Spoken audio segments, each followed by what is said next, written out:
Hello, my fellow Ripplers. This is Chris Miles, your cash flow expert and anti-financial advisor.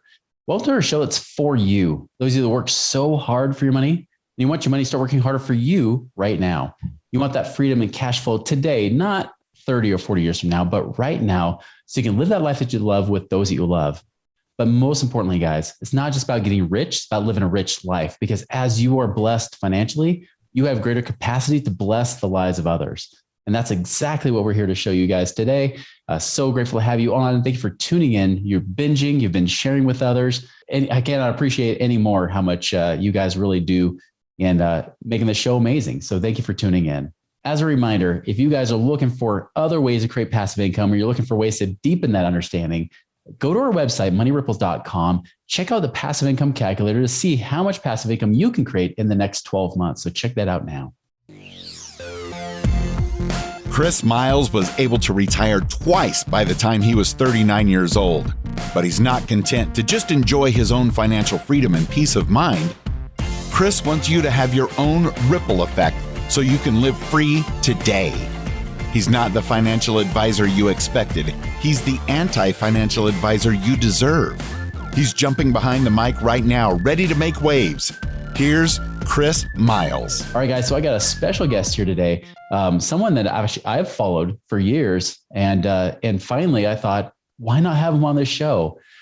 So really happy to be able to bring on Rabbi Daniel Lapin here. Now, Rabbi Daniel Lapin, if you haven't heard of him, he's written the book, Thou Shalt Prosper, that I've quoted on the show several times. If you've listened and you tuned in long enough, you know I've come back to this book from time to time. Amazing man, amazing teachings that we really support, because we always teach that principles are first, strategies are second. Principles are eternal, they never change, while strategies can change with time and circumstances. I'll give you some background on him. Not only is he a New York Times bestselling author, he's been featured on things like Fox News and Glenn Beck, and also has his own radio show. He's also got a TV show with his wife that he has. I mean, he's been all over the place, been featured as a financial expert and a guest expert in so many ways, shapes, or form. But really excited to have him on today to be able to share with you his wisdom, the things that he's learned. So, Rabbi, welcome to our show. Thank you very much indeed, Chris. As you know, I've been looking forward to this opportunity, and I'm so pleased we're here today. Absolutely. Well, for those of us that haven't followed you up to this point, give us a little of your backstory. Well,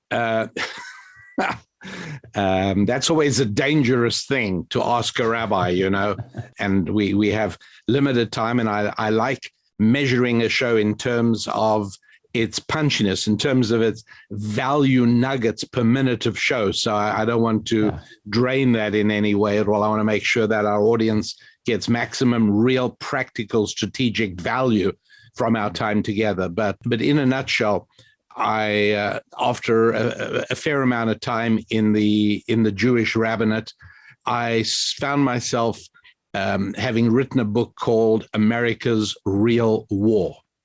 And it was essentially asking and answering the question of why is it that Western countries, we call them Western countries, and they're in sort of bad repute in the popular culture now, and in the world of wokeness and political correctness.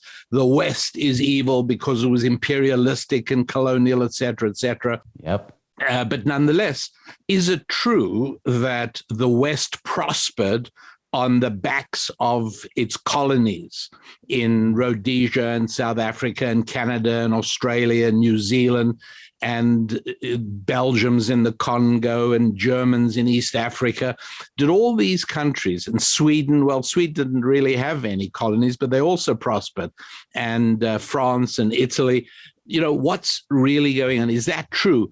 And again, the book did very, very well, because it did some econometric analyses of, well, just on a simple basis, if that was really happening, if I am sucking out all your wealth like some kind of vampire bat, leaving you just enough blood to sustain life so I can come back and take some more tomorrow, then when you get rid of me one way or another, you ought to really prosper. Your effectiveness should skyrocket meteorically because you no longer have this vampire bat sucking your blood. Mm-hmm. Well, it turns out that almost without exception, the former colonies' financial fortunes plummeted as the colonialists left.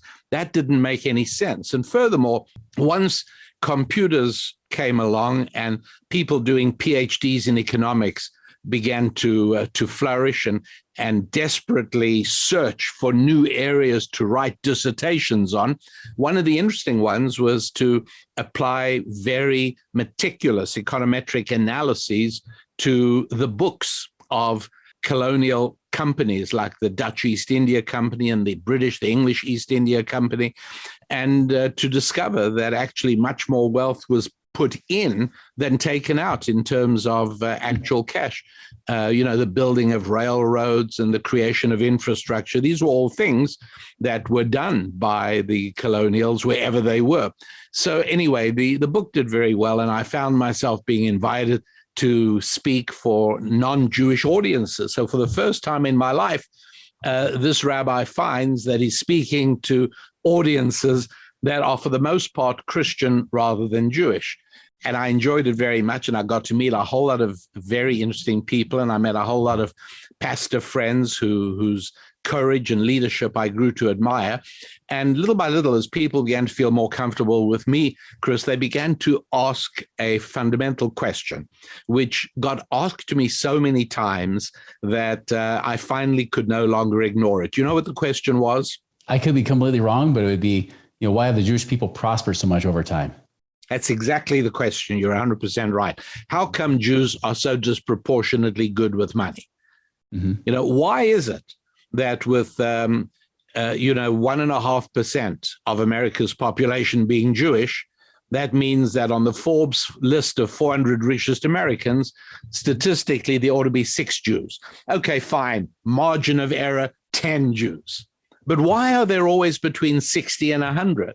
And eventually, after I could ignore it no longer, I decided, the only person who can legitimately explore that topic without fear of accusations of anti-Semitic bigotry. Oh, look at this man, he's saying Jews are rich, perpetuating the Shylock stereotype from The Merchant of Venice. No, not exactly. And so I decided to embark on that research, and I did. And it resulted, I obviously explored the usual suggestions as to why Jews are smart.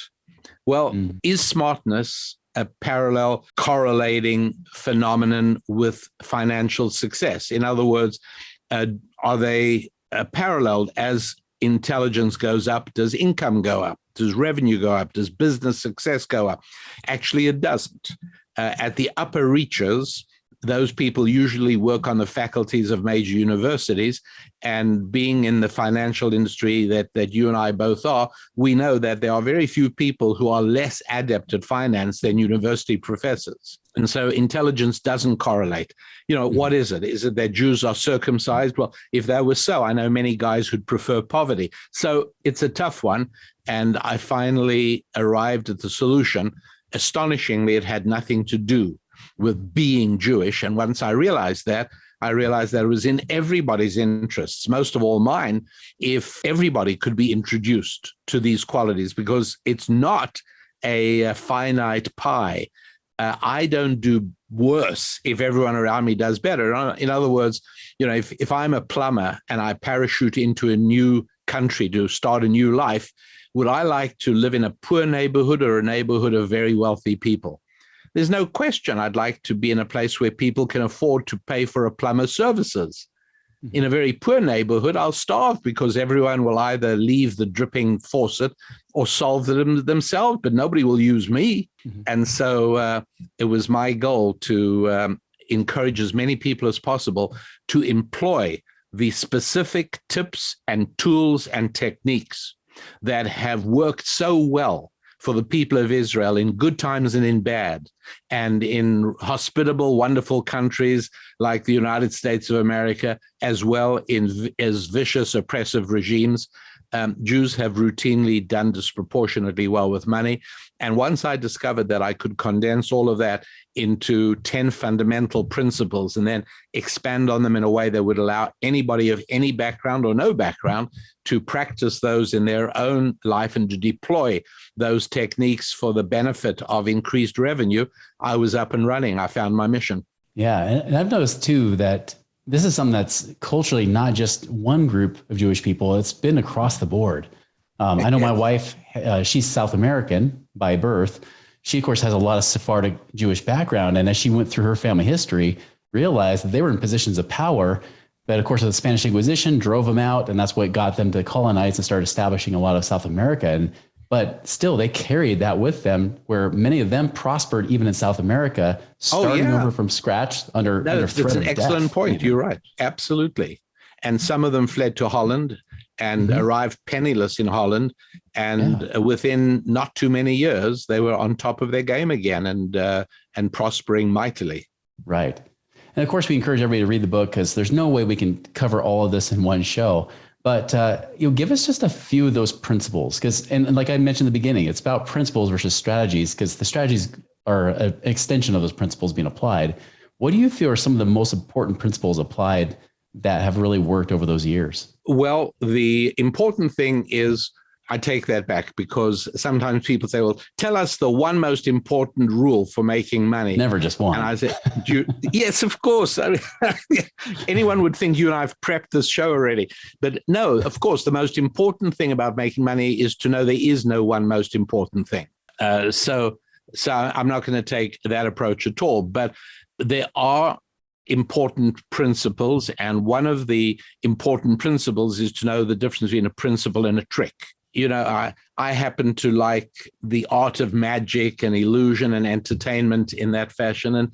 And those are tricks. And you kind of got to remember, right, that the person didn't actually get sawed in half. They really, really didn't. It's a trick. Very, very well done, but it's a trick. You don't prosper in business with tricks. That's right. In other words, here's a way to pull a fast one on somebody. It's not how it works. Yes. And you will waste precious time discovering that on your own if you cannot bear to hear it from me. So authenticity is very important. But wait a moment, what happens if authentically deep down you're not a very nice person? Well, then you have to change that.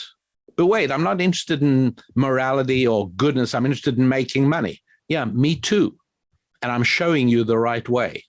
And that's one of the reasons that when I interviewed many, many, many non-Jewish people, mostly Christian, but also some Muslims and some secular people of no faith, as to their experiences in doing business with Jews, it was very important that I want to say the vast majority, it was definitely a majority, related how they had become friends with people, with Jews that they'd done business with, because they were not just business associates. They were also people you liked hanging out with. That's very important. I'll give you another example of, authenticity. I was talking to somebody in a coaching session, trying to help him move forward. And it had become clear to me that this person had an uncontrollable F-twitch. He literally couldn't talk for more than, I want to say, 20 seconds at a time without dropping an F-bomb.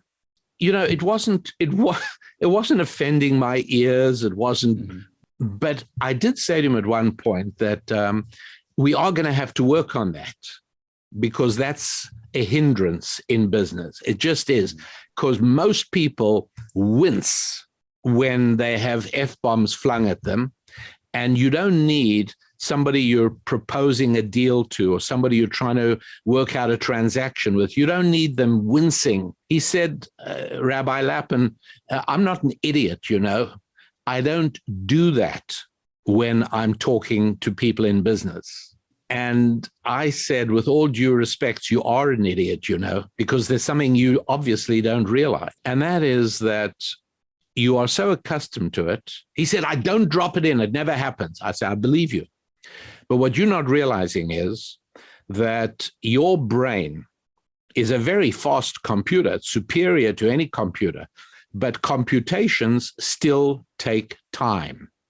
And that's why intelligence is a measure of your speed of processing, among other things. And it's one of the reasons that fighter jet pilots are all high intelligence people.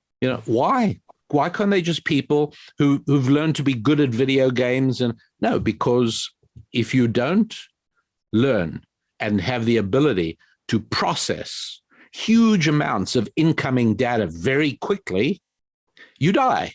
And so here's your problem.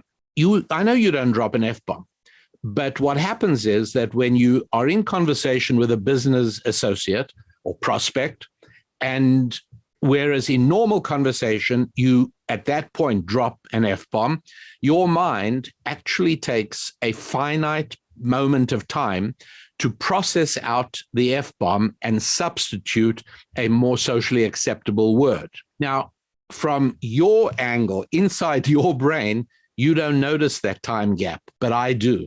And so does anybody listening to you. We all hear a microscopic pause. And you know how we interpret it? Insincerity or lying. That's how. And so that's why you are an idiot, because you don't realize the importance of authenticity.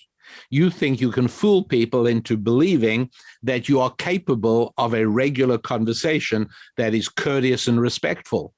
But you can't, because you're dropping hints all the time without realizing it. Those little gaps. Anyway, that's an example of why authenticity is an important part of doing this effectively, because the thing you've got to realize, and I mean, if I was interviewing you, Chris, I'd say, when did you realize this for the first time? I'm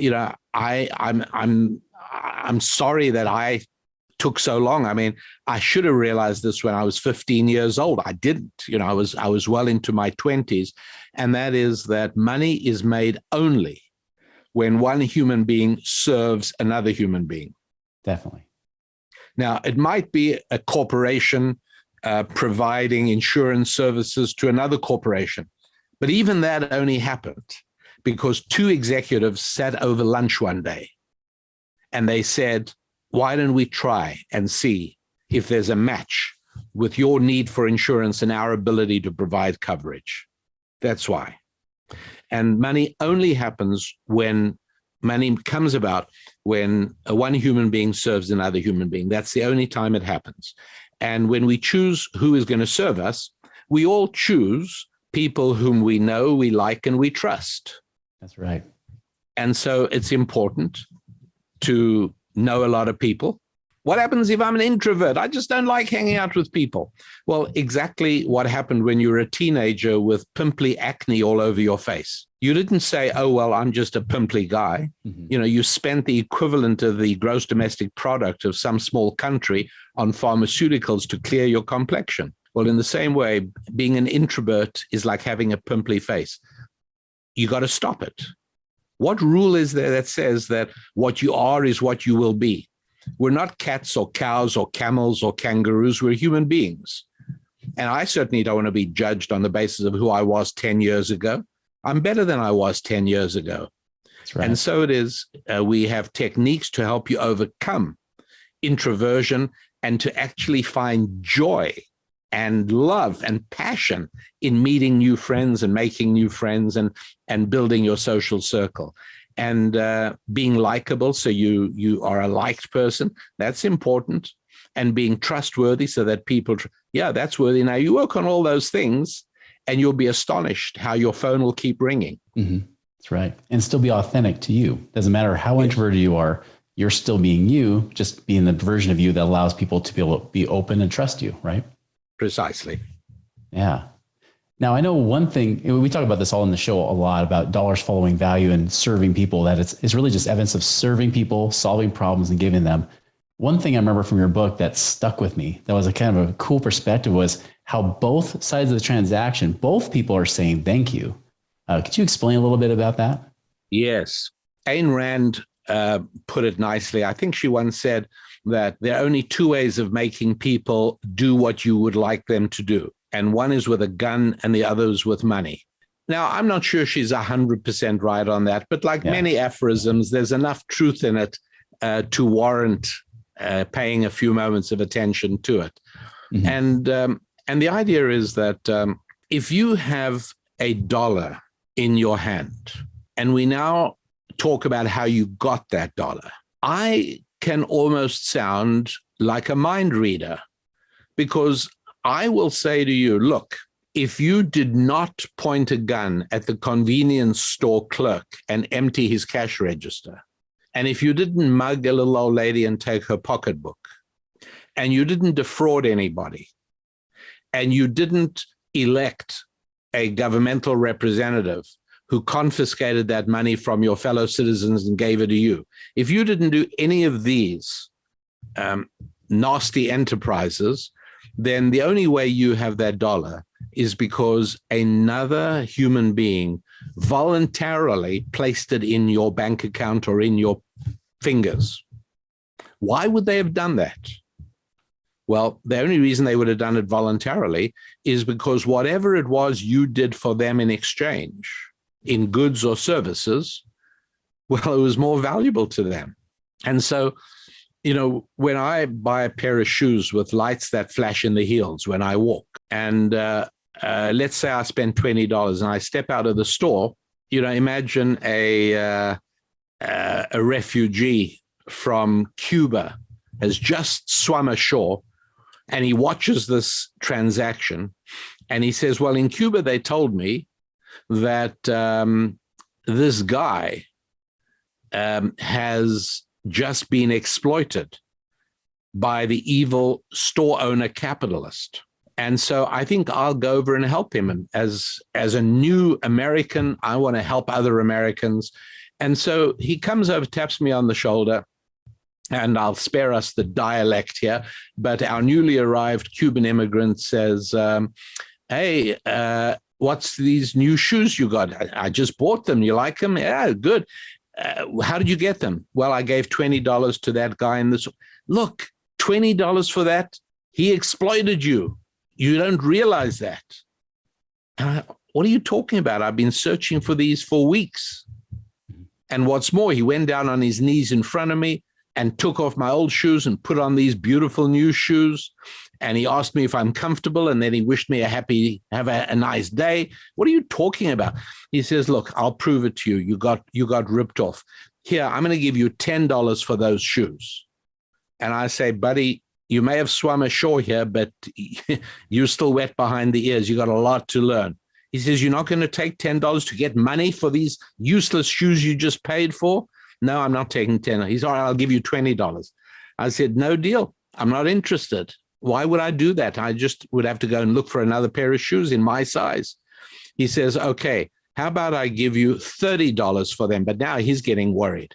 And I say, well, $30, you know, Mrs. Lapin didn't raise dumb sons. So, you know, that sort of profit, it's approaching irresistible, but it's not quite there. So I say to him, look, I'll tell you what, give me $40 for them and I'll give them to you.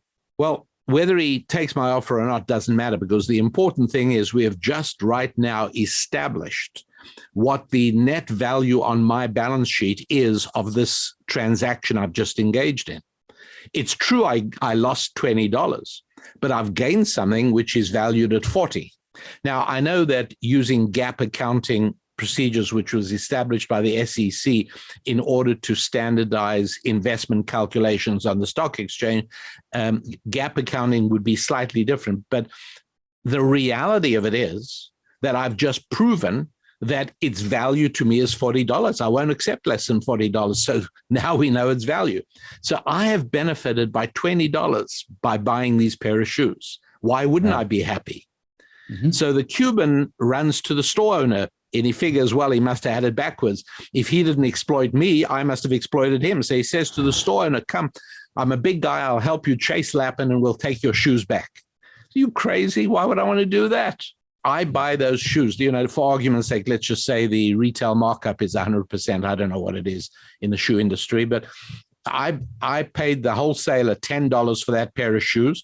And now I've got $20 in my cash register. I'm as happy as could be. I don't want the shoes back. And our Cuban refugee walks away scratching his head saying, I got a lot to learn. But yes, a financial transaction is how two human beings can please one another. And from my perspective, if you don't mind me saying, makes God smile at the same time. Absolutely. I don't mind you saying that at all. I completely 100% agree.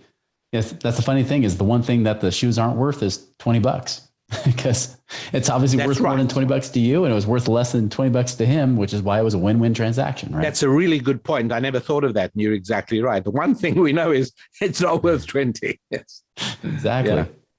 Well, this has been amazing. I want to carry this conversation to a part 2. And so we're going to close off for now, but I'd love to have a conversation again, talking more about how this, just going deeper into some of these principles and even maybe a strategy or two that kind of it kind of ties in with this in today's market. Because there's a lot of noise in the market today. A lot of people that aren't really giving information. They're just giving a lot of noise, and it's getting people all freaking out. They're either hot and bothered, excited, or they're panicking. And the truth is that these principles always govern. Like these are God-given eternal principles that have never changed. How do we stay peaceful during these times? So I'd love to do a part 2 on that. Yeah, with pleasure. So, all right. Well, everybody, this has been great. Stay tuned for part 2 and make it a wonderful and prosperous week. We'll see you later.